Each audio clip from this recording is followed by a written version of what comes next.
Assalamualaikum warahmatullahi wabarakatuh. Perkenalkan, nama saya Nika Wulan Zikri dengan NIM 2210334, Prodi Sosiologi, mata kuliah Teori Sosiologi Klasik dengan dosen Bapak Endri Bagus Prastyo, SOS MSI. Baik, di sini saya akan menjelaskan teori menurut Emile Durkheim. Durkheim lahir di Epinal, Prancis 15 April 1858 dan wafat 15 November 1917 pada umur 59 tahun. Durkheim berpendapat bahwa masyarakat dalam masyarakat primitif memiliki kesadaran kolektif lebih kuat yang melingkupi seluruh masyarakat dan seluruh anggotanya. Kemudian, Durkheim membangun sebuah konsep dalam sosiologi yang disebut fakta sosial.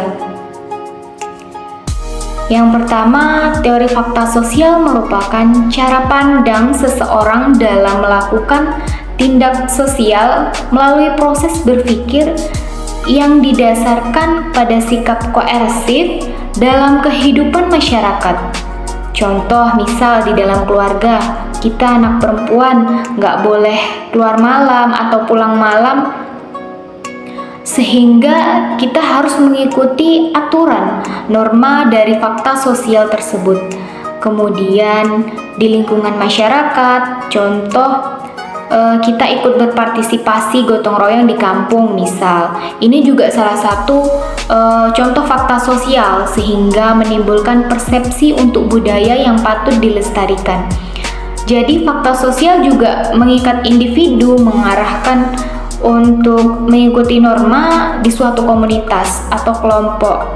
Kemudian teori yang kedua ada suicide atau bunuh diri. Menurut Durkheim, bunuh diri terjadi karena dipengaruhi oleh fenomena sosial yang termasuk dalam fakta sosial.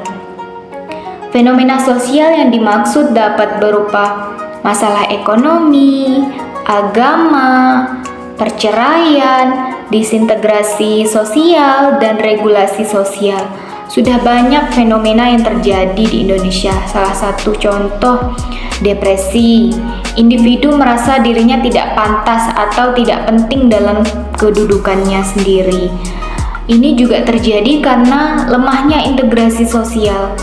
Kemudian masalah ekonomi, karena banyak hutang, merasa tidak ada jalan keluar, dan merasa tertekan di kehidupan mereka, akhirnya bunuh diri. Kemudian ada teori yang ketiga, solidaritas sosial. Solidaritas sosial merupakan wujud kepedulian sesama kelompok atau individu, saling memberikan kontribusi.